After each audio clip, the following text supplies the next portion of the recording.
My friend wants me to step aside so he can try dating the girl I'm close to. He says she's fair game, and he can give her what she needs.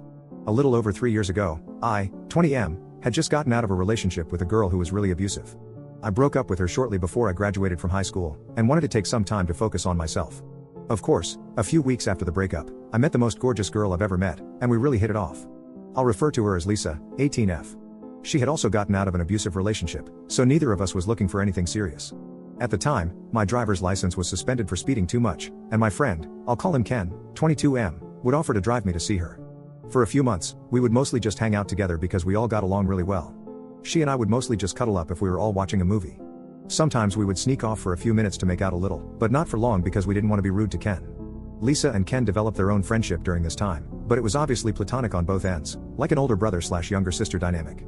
Ken also had a girlfriend of 4 years then, but they were hanging by a thread.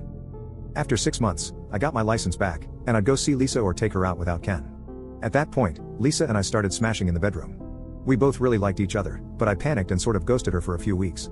Lisa and Ken continued talking, and he said he wasn't going to stop being friends with her just because I was being an idiot. Fair enough. I realized I was being stupid, and Lisa agreed to see me again. We immediately picked right back up where we left off. Around this time, Ken and his girlfriend broke up, so I moved in with him.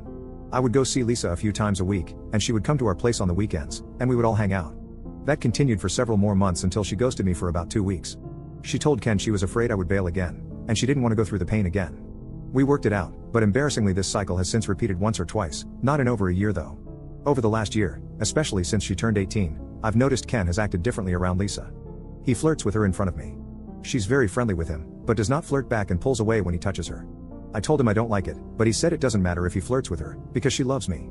She says she doesn't feel that way about Ken at all, and everything indicates that's the truth. Ken has also started drinking more lately, and the other night when Lisa was not here, he started whining about life not being fair. I took the bait and asked what was wrong, and he started rambling about how Lisa is too good for me and I don't deserve her. I agree, but it still ticked me off. He then told me he is in love with her, has been for a while, and if I cared for either of them at all, I'd step aside so he could pursue her. I didn't want to argue with him while he wasn't sober, so I went to bed. I confronted him in the morning, and he doubled down. He said that I can't commit, I can't give her what she wants and needs, she isn't my girlfriend, and she is fair game to try to date. Am I wrong for thinking this is messed up? Lisa and I do have an unconventional relationship, I'll admit. We don't refer to each other as boyfriend and girlfriend, but we don't sleep with other people.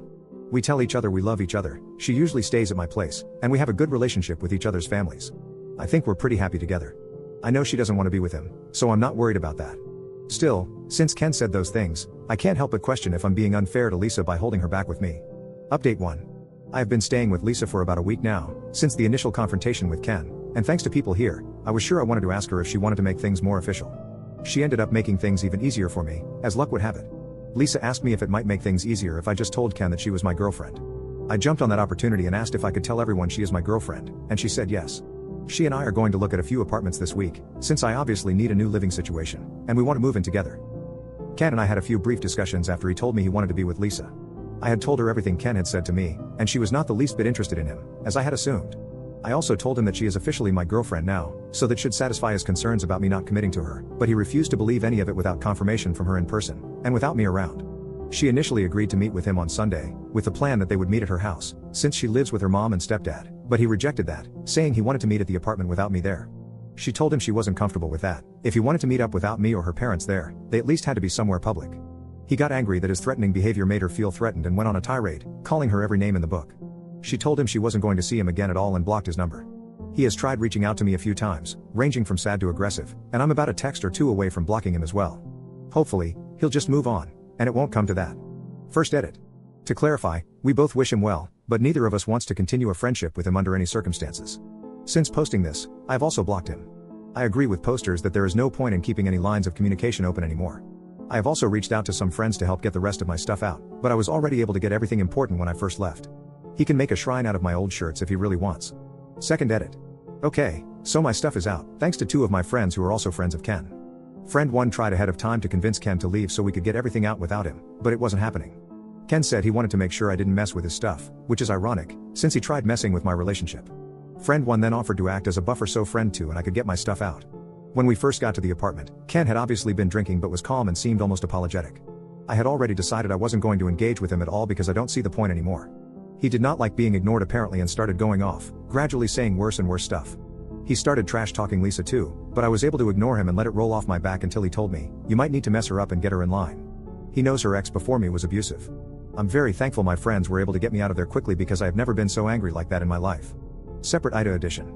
I have an ex-friend and former roommate who is spiraling in a bad way. I did post about the relationship aspect of this in our /relationships, but things have quickly continued to get worse, and I'm genuinely concerned for the guy. My girlfriend and I both blocked his number, but he has been reaching out to mutual friends to try to get the address of our new apartment. They have been ignoring him too, and some have blocked him, but he's not stopping. He went to my girlfriend's place of work the other day, she is a nanny, so works in the family's home, to talk things out with her, and left when she asked him to, but it did lead to her getting fired, since the parents don't want to risk him showing up again. She has worked for them for almost 2 years and understands, but is devastated. So that leads me to my question. My ex-friend clearly needs help that I cannot, and at this point will not, provide. I know in the past he has mentioned his mom being very overbearing and overprotective growing up, so I believe if I contacted her on Facebook, she would be very proactive in finding help for him. My girlfriend feels that me contacting his mom would be more of a revenge act, because he's made our lives hell for a few weeks now. He needs to get help on his own, and we need to distance ourselves completely from him. I feel like he needs help for drinking and possible mental problems, and even if I can't be friends with him anymore, I want to get help for him. I know his mom can't force him to get help, but she can probably do more than any of us. So, would I be wrong if I reported my friend's actions and heavy drinking to his mom?